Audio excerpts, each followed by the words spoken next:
आज हम नए कंसेप्ट के साथ त्रिकोणमिति का बेसिक ज्ञान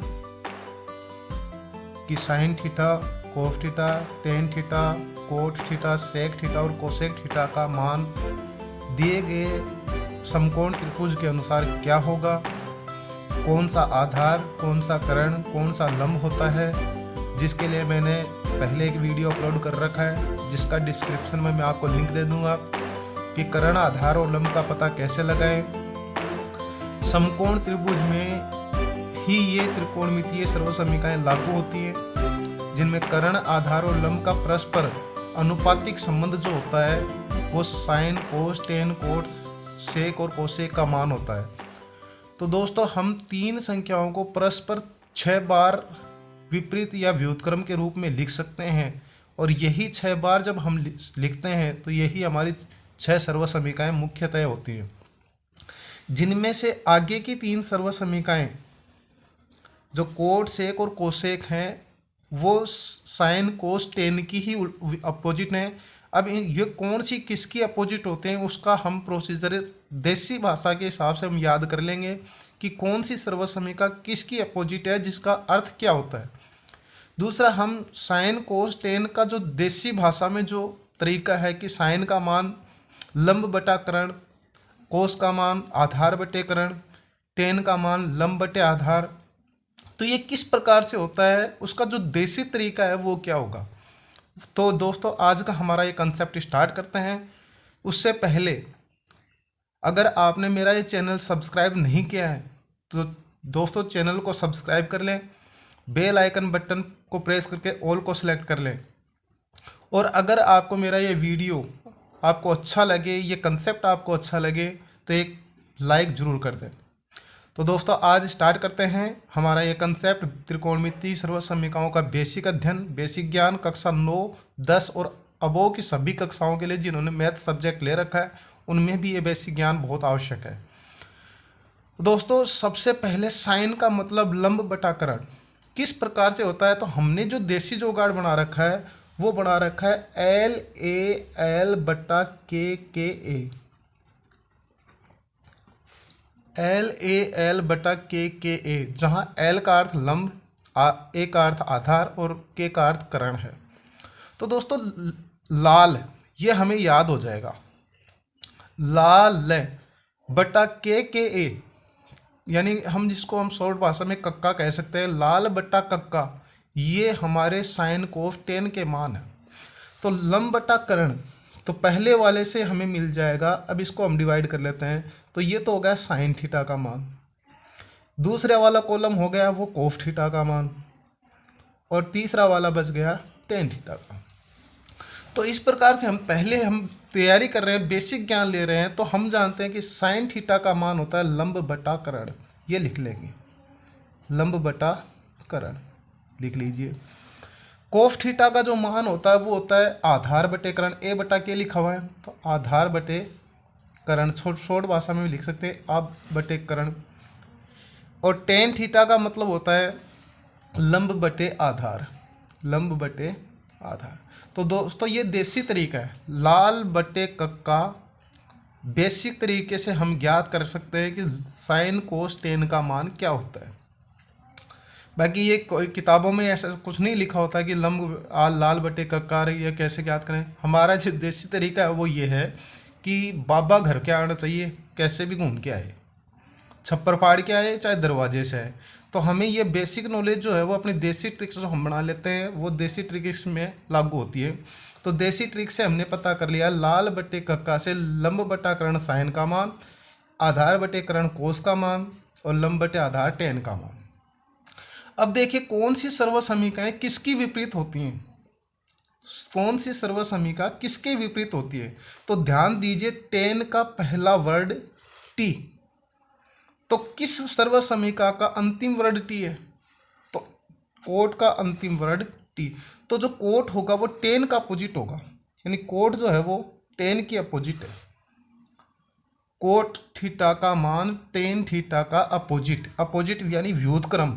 तो कोट थीटा का मान आ गया आधार बटे लंब। दोस्तों, समझ में आ रहा होगा।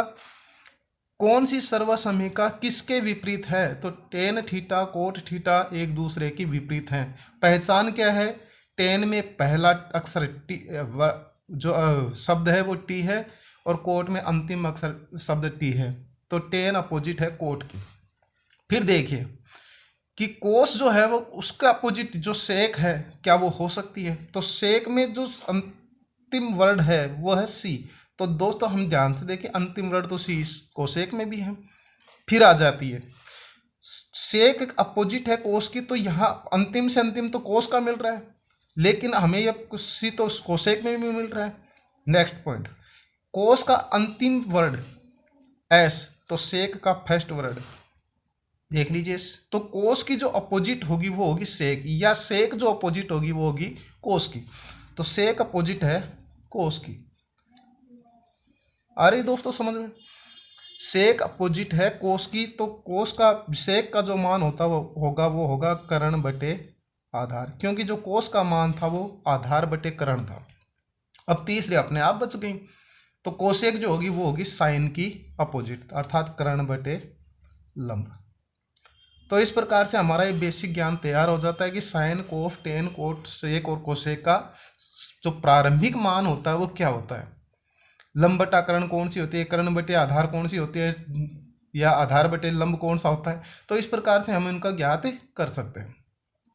अब आ जाता है डायग्राम के अनुसार जो पहली आकृति दी गई है, उस आकृति के अनुसार हमारे पास जो कर्ण आधार और लंब है उनको हम अलग अलग लिख लेंगे। तो इस डायग्राम में हमारे पास जो कर्ण है उसका नाम क्या है दोस्तों? इस डायग्राम में जो कर्ण है वो है BC, क्योंकि समकोण के सामने की भुजा कर्ण कहलाती है। तो कर्ण हमारे पास ज्ञात हो गया BC। जस्ट बाद आधार कौन सा होगा? तो आधार इसमें AB है, क्योंकि A पर 90 डिग्री का कोण और B पर थीटा डिग्री का कोण बना हुआ है। मेरे पहले वाले कंसेप्ट में मैंने आपको क्लियर बता दिया था कि जिस बिंदु पर 90 एंगल या समकोण और थीटा बिंदु दूसरा जिस पर थीटा बना होता है वही आधार होता है, और तीसरी भुजा स्वतः ही लंब हो गई। तो इस आकृति में जो आधार है वो हो गया AB और लंब हो गया AC। तो इस प्रकार से हम इन तीनों को ज्ञात कर सकते हैं। अब हमें इनको इसमें रखना है। किसमें रखना है कि साइन थीटा का मान इस डायग्राम के अनुसार क्या होगा। साइन थीटा का मान देख लीजिए दोस्तों, आकृति नंबर 1 के अनुसार जो साइन थीटा का मान है वो है लंब बटा कर्ण, यानी AC बटा BC। क्या ये बात सही है? AC बटा BC। हमें ये सिर्फ याद करने के लिए प्रोसीजर है, लाल बट्टे का हमने सिर्फ बेसिक ज्ञान के लिए किया गया था कि हम इसके अकॉर्डिंग क्या लिखें। दूसरा, कोफ थीटा का मान जो दिया गया था आधार बटे कर्ण, तो आधार हमारे पास AB और कर्ण BC, तो कोफ थीटा का मान आ जाएगा AB बटा BC। दोस्तों समझ में आ रहा है? आगे और दूसरे डायग्राम के अकॉर्डिंग भी समझेंगे, क्लियर समझ में आ जाएगा। टेन थीटा का मान होता है लंब बटे आधार, तो लंब हमारे पास है AC और आधार है हमारे पास AB। तो क्या हम तीनों का ज्ञात कर चुके? जब तीनों का ज्ञात हो गया तो अब आज देख लीजिए कोट थीटा उसी के अपोजिट, किसकी अपोजिट? टेन थीटा की, तो AB बटा AC। सेक थीटा कोस की अपोजिट, तो BC बटा AB, BC बटा AB, और कोसेक थीटा बराबर BC बटा AC। तो इस प्रकार से हम किसी दिए गए डायग्राम के अनुसार हम इस प्रकार से इस AB बटा BC या AC बटा AC किसका क्या मान होता है हम ज्ञात कर सकते हैं। ये तो हो गया अपना डायग्राम नंबर 1। अब डायग्राम नंबर 2। डायग्राम नंबर 2 में हमारे पास छांट लीजिए समकोण ये है Z, तो समकोण के सामने की भुजा हो गई कर्ण, अर्थात कर्ण हमारे पास हो गया XY। आधार हमारे पास हो गया, ध्यान दीजिए X पर थीटा कोण और Z के ऊपर समकोण बना हुआ है, तो हमारे पास जो थीटा कोण X पर बना होने के कारण से XZ इसका आधार हो गया। ठीक है दोस्तों, और लंब अपने आप ही बच गया YZ। तो हम इसको लिखें तो कैसे लिखेंगे? अब डायग्राम नंबर 2 के अनुसार ही हमारा डायग्राम नंबर 1 क्लियर हो गया। अब डायग्राम नंबर 2 के अनुसार साइन थीटा का जो मान होगा वो लंब बटे करण अर्थात लंब वाई जेड बटे करण एक्स वाई अर्थात वाई जेड बटे एक्स वाई। कोस का मान आधार बटे करण, तो हमारे पास इसमें आधार है एक्स जेड, तो एक्स जेड बटे एक्स वाई। तीसरा जो टेन थीटा का मान है लंब बटे आधार, तो लंब देख लीजिए एक्स वाई जेड और आधार हमारे पास दिया गया आधार है एक्स जेड। तो हमने इस प्रकार से इनको तीन को लिख लिया। अब बाकी जो तीन होती हैं वो इन्हीं के अपोजिट होती हैं, तो इनका अपोजिट कर दो। कोट थीटा टेन थीटा की अपोजिट, तो एक्स जेड बटा वाई जेड, ये किसकी अपोजिट हो जाएगी, सेक थीटा कोस की अपोजिट, तो एक्स वाई बटे एक्स जेड। और थर्ड जो कोसेक बच गया वो आ गया साइन थीटा का अपोजिट, तो एक्स वाई बटे वाई जेड।